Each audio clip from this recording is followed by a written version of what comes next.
Hey everybody, thank you so much for joining our podcast, Moms on the Move. I'm Jen Wills. And I'm Ashley Steigerwald. We have special guest, Zaina Greene, with us today. This topic, we're actually on episode 20, which is crazy. Yeah, you're right, 21, episode 21. And we want to thank everybody for the support and our sponsors for the support for making this happen for us. But we also wanted to talk about this tough topic because there's a lot of rumors that go around the topic of child trafficking. Correct. So Zaina is here from Switch, which is a grassroots organization that, tries to put an end to the child trafficking and provide information. So if you'll just give us a little background. Yeah, I'd be happy to. So Switch is a nonprofit organization here in the upstate of South Carolina. We started in 2012, and we were working to end human trafficking and sexual exploitation. We do that through 5 different programs. So everything from awareness and education, which hopefully we're doing some of that today, because obviously we don't know how to combat trafficking if we don't understand what it looks like. Yeah. We do prevention. We are in schools working with ages 12 to 18 years old, knowing that that's a really vulnerable time for recruitment, as well as educating parents and educators and different people that are around students on what to look for and how to combat that. Our third program is demand, knowing it's a supply and demand industry. If people weren't buying sex, then we wouldn't be having this issue. And unfortunately, 99% of buyers are males. And so our hope is that we can help break that cycle as well of sex addiction and pornography addiction, which fuels this industry.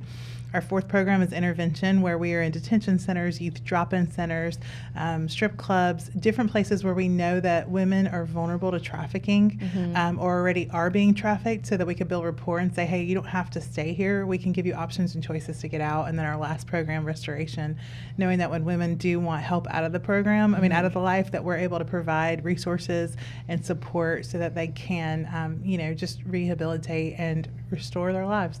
So, wow. Yeah. So according to your website, you've restored and intervened in several hundred cases. Yeah. Is it mostly women?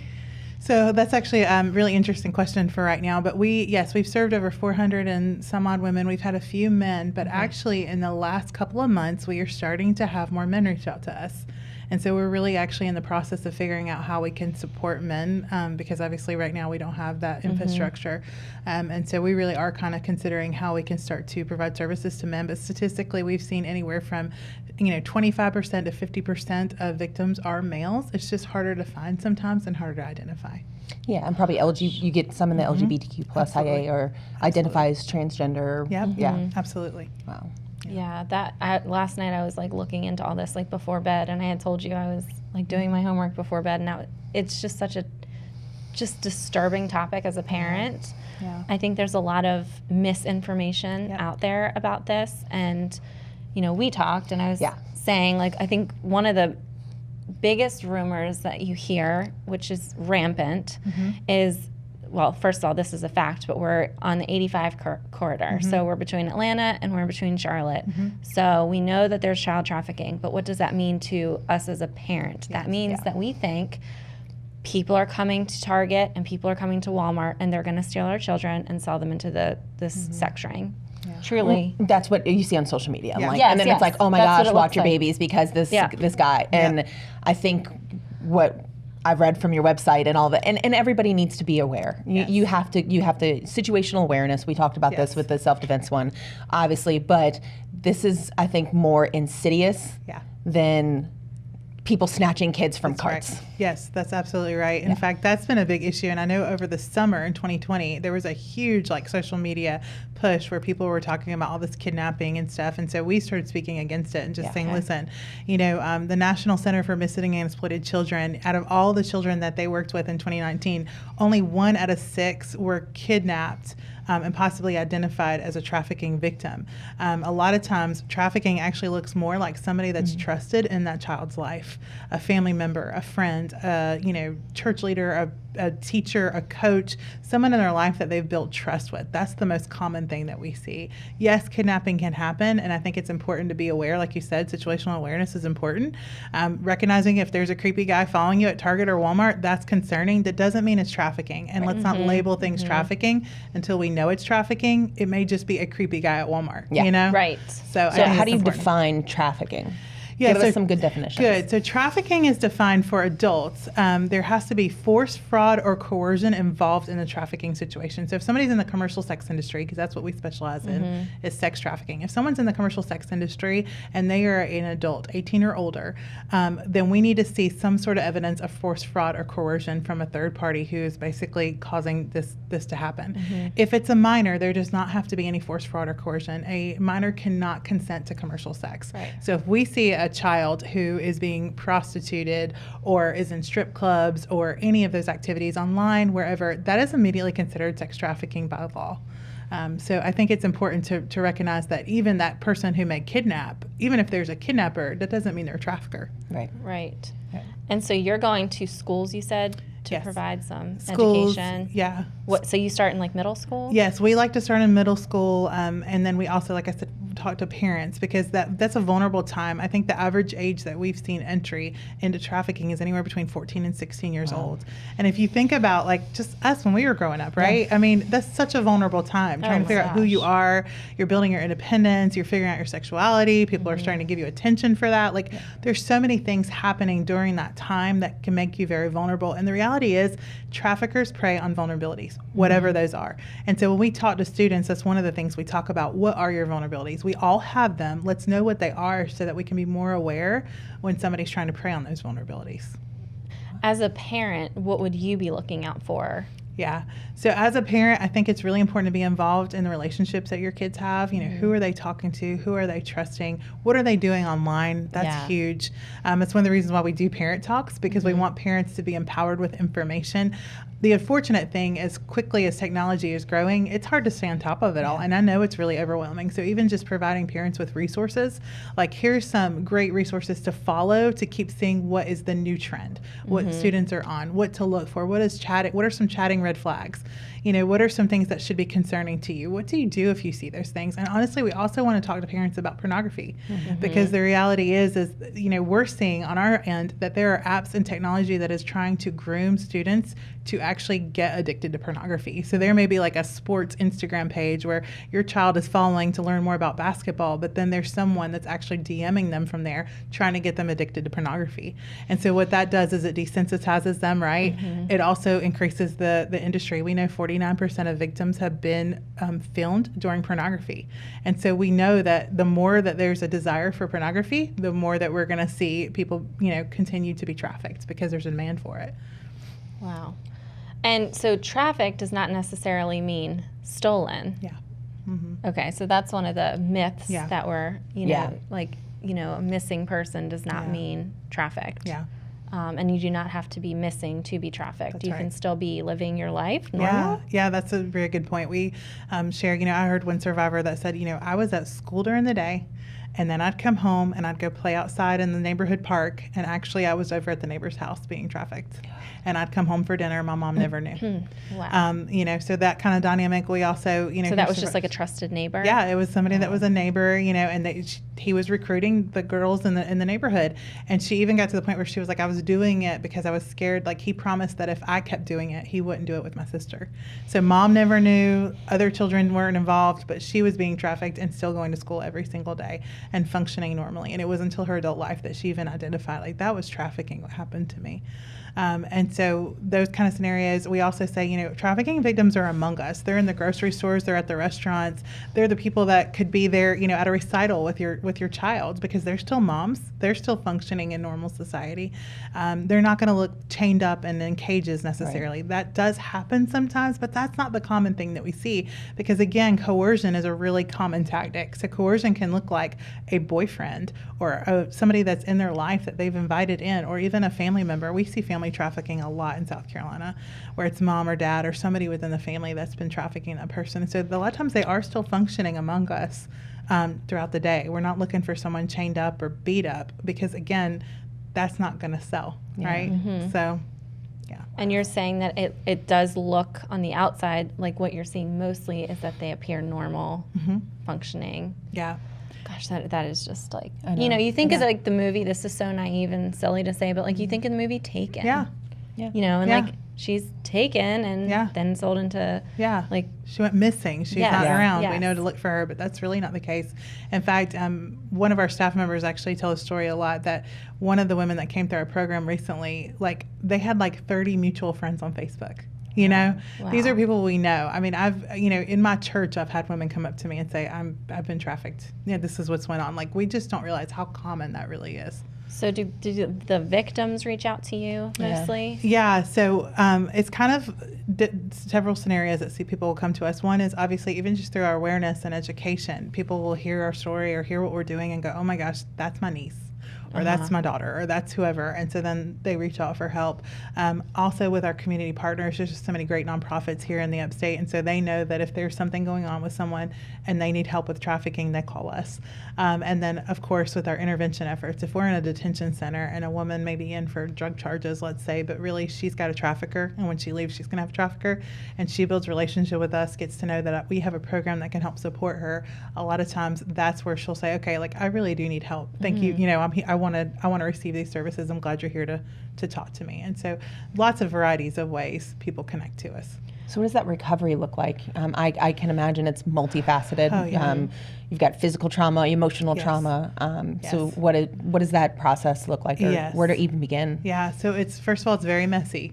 It's not linear. Everybody likes to see something that's like boxed and pretty. Like, okay, for 3 months it's this, and then it's just not. It's messy. Because you're talking about not only trauma, but you're talking about multiple traumas. I mean, the reality is some of the women we work with have been raped thousands of times, you know. So you imagine how hard it is for somebody to overcome one rape or one sexual assault. But this is somebody who's had assault after assault after assault, and possibly by different traffickers and for a different series of time. And so it's definitely not linear, and it can look, you know, sometimes it starts with drug addiction. You know, drug addiction is a way to cope. Drug addiction can also be something that the trafficker uses to manipulate, because, you know, if your trafficker is also your source of heroin and your body is physically addicted to heroin, you're not leaving them, you know? And so a lot of times we got to address that first. You know, if there's a drug addiction, it's hard to recover if you are still struggling with that physically. And so for each person that we work with, it's very individualized, just depending on where they are, how much trauma they've experienced, and just what they need and what they're willing to do, you know? For some, it's a long-term recovery program where we have a lot of partners throughout the country that have long-term housing where we can take them somewhere and they can get rehabilitated and have, you know, 2 years or so to just be in a program and be able to start to redevelop their lives. For others, you know, maybe they have kids and they have to stay here, or they have certain dynamics that keep them here, so we help them find trauma counseling, provide mentorship. We have survivor classes at our office where they can come and kind of connect with other survivors and do some therapy and things like that together. And then, you know, if they're looking for a job, maybe it's building job skills, those kinds of things. And so we have a lot of great partners in the community that help us with all those things, but it's very individualized and it's not easy, and it takes a long time. I don't know, this could be a silly question, but like the women and men that are stuck in this, is it a choice or are they forced? Like, because you think of probably, you know, the pornography you're saying, if they were part of that, there's that like blackmail part, and then there's probably threats and what you said, you know, if you don't, well then I'll go after your sister type thing. So is it even a choice, or is it no? It's not a choice. I actually tell this story a lot where I sat down with a woman who was a survivor, and when we were talking, she was like, you know, I chose life of prostitution. I'm not a trafficking victim. And I just said to her, I said, well, what would have happened if you chose to leave? And she said, he had already said that he would harm my sister. Okay, well then that's not a choice. Right. But that coercion actually makes you think you chose. And that's the thing. It feels like empowerment, but it's a false empowerment. Yes, you know? Right, right. So if someone reached out to you, but they did feel that, you know, threat, and they were scared, obviously, for major reasons. What does that look like for you to get involved? So for us to get involved when it comes to any part of the safety issues, or like if anything needs to be investigated, that's something we want to partner with law enforcement in. We are not those people. We're here to help support, but we want law enforcement to do their job.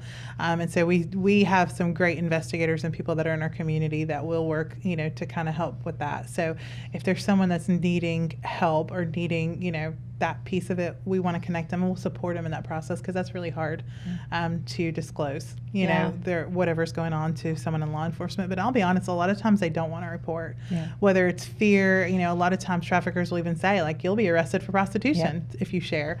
Or one story several years ago where a woman had called, and it was her sister that was being trafficked, and she was like, she will not call law enforcement because I saw, like, I know what he did. He got his friends to dress up like a law enforcement officer, come in and harm her children. She's terrified of law enforcement. I mean, it goes that far.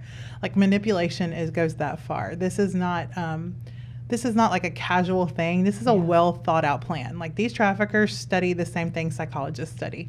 They know Maslow's hierarchy of needs. They know how to prey on vulnerabilities. They think through, how do I get her to fall under this and believe what I want her to believe, and listen to me and let me control her however I want to. So it's very well thought. It's a billion-dollar industry. Yeah, like, 99 billion. That's just sex trafficking. It's 150 billion. 99 billion is sex trafficking. So disturbing. It said it was the second largest criminal enterprise in the world. Yeah, and it's the fastest growing. So eventually, and I think it's drugs that are the top. So eventually we're expecting that sex trafficking is going to supersede drugs, because the reality is you can sell a person over and over again. And with drugs, it's a one-time sale. And so we've even seen some people who used to do drugs, and now they're starting to traffic individuals instead, because it's a more lucrative business. Yeah, I read, because what you just said, sell a person, that it's a modern day slavery. That's the term. Yeah. So how did this get started local? So this was grassroots, and how did you get involved with the organization? Yeah, so definitely grassroots organization. Several people in the community realized, like, hey, trafficking isn't just happening in Thailand. It's happening here. What's being done about it? And honestly, all the individuals involved did not know each other before, but really felt that call. For us, we're a faith-based organization, so it was definitely a faith piece too, of just recognizing, like, I think this is a calling. And then honestly getting together, going to trainings. We went to national trainings, started to hear what's going on in this movement, what are people doing, what are best practices, and it kind of evolved from there. So we started with intervention, working in strip clubs, and knowing that women in the industry are really more vulnerable to this as well and need a safe space. And then it kind of evolved after that into us, you know, realizing, okay, but when they need help, what do we do? And what does it really look like to come around this issue in a holistic way and address all of it? Because it's not enough to help a woman who's been in this situation, but not help the youth never get in the situation, right? Right. Like, it's so important that our community knows what to look for and how to prevent themselves from being trafficked, so that we don't have another victim that needs help. Yeah. And so for us, it was a strong conviction that we can't just do one side of this coin. It has to be a holistic perspective. Right. Yeah. Yeah, it was saying Greenville was the second highest in the state. Yeah, in 2019, Greenville was the second largest state. Yeah. I mean, largest county. Yeah, and I think Columbia was one. But Atlanta is number one in the country. Yeah, Atlanta's number one in the country. Charlotte's in the top 10. But honestly, what we're seeing the most of is right here. It's not even she came from Charlotte or she came from Atlanta. It really is, they're right here. They're Greenville residents, Spartanburg residents, Anderson residents, people that live among us who are being trafficked. Gosh, that is just like and disheartening. And as parents, I mean, it just makes you like ill. Yeah. But and I think it's just the realization, like you said, it's not women in cages. It is. And especially when you talk about the vulnerability of the teenagers, you know, 14, 16 to 18 years old, and being aware that it is usually that trusted adult, that person they feel like is grooming them. Yeah. And just being aware of that. You know, we talk about something as simple as, you know, knowing, you said who your friends, who they're hanging out with, who their relationships are, but who those friends' parents are. And because you don't know. You don't know. And having frank conversations are important too. What is grooming, you know, and obviously it all looks different, but what's a common grooming, you know, thing that they use to say? Yeah. Like, are they promising money? Are they promising? Honestly, it's usually more subtle than that with youth. A lot of times it's stuff like, you know, one example we use a lot is like a student who's online. You know, maybe they're venting about something that happened at school or how their parents are unfair or how, you know, just something that, you know, teenagers will do. And them being able to like sympathize with that and say, hey, like, I know how you feel. This happened to me. Or there's one story that we share a lot where a young girl was working at a restaurant. She was probably like 16 years old working at a restaurant. She had a regular customer who came in on a regular basis, and became her regular. And he was like 50 something years old, came and ate, got to know her, real sweet guy, heard about, where she wants to go to college, what she wants to do, that kind of thing. Well, after about 6 months of that, he sent in a really attractive guy to say, you know what, when I get it done with high school, I want to go to college here, and I want to do this, and I want to do that. And those dreams seemed very similar, and he was very attractive, and he showed a lot of interest in her. So she started dating him. Next thing you know, she's moved states. She's with him, and she's in the ring of trafficking. So, I mean, it can look any kind of way. I met one girl who met a guy online, and she met up with him. She was only 14 years old, met up with him, and ended up being here in Greenville. She was from another state. We found her here in Greenville. And she had left home to be with this guy that she met online that she built a relationship with. So it's really that emotional connection. Yeah, it really is. That, yeah. They see that vulnerability that, maybe something's going on at home with the parents, and they fill that emotional void. Yeah, and I think the other thing we have to be mindful of with our kids is the culture. Because if we desensitize our kids to a lot of this type of sexual promiscuity and activity, then they are more willing to break these boundaries. They're more willing to say, well, this is just that. This is just this thing or that thing, and actually let themselves be more likely to be exploited and justify it in their minds and think it's okay. And so I think that's an important piece too. Because one of the things on the website was the connection between pornography and the sex trafficking industry. Yeah, so there's apps. I mean, I don't know if y'all heard of the documentary recently on OnlyFans. It's one of the apps that kids are really involved with right now. And basically it's the idea that you can make money by exploiting yourself. And so it's an app where you can take a picture of yourself, in your bra or whatever it is, and make money. And what is happening is that's a gradual expansion of boundaries, right? So maybe the 14-year-old girl goes, well, I'll just do that. Well, then next thing you know, somebody asks you to do this, and then they ask you to do something else. And then the next thing you know, what went from maybe an innocent thing where you thought it was just a little fun, it turns into something where you're now under the control of somebody because you've thought, well, if I just do this, it's not really a big deal, right? I can justify this in my mind. And that, honestly, it's really frustrating because even right now they did a documentary and they basically were like, this is a great app to make money during the pandemic. It's empowering women. And it's like, is it empowering women when children are actually being desensitized, Right. Yeah. So that false empowerment. Yeah, it's a false empowerment. So I think that's important too, that we have conversations with our kids about what that really looks like, and why it's important. It's not, even trying to push like morality or modesty. It's even just like, hey, your body is yours and people will take advantage of this, know? So there's always like, there can be such a darker ulterior motive, absolutely. And you don't want to be naive about it. Absolutely. Yeah. Gosh, I think this was surprising for me to hear. Yeah. I think I had it in my head what it was, and it's not what we're talking about. Yeah. And I have a feeling a lot of people don't realize. Yeah. I mean, did you think all that? A little bit, but I think my question always comes back to, and I think this is where you can say this about any cause. It's like, what do we do? Yeah. What do we do? Yeah. What do we do if someone's listening to this and says, man, this is something that I feel like I should be involved with, or even as a community, you talked about prevention. Yeah. So what?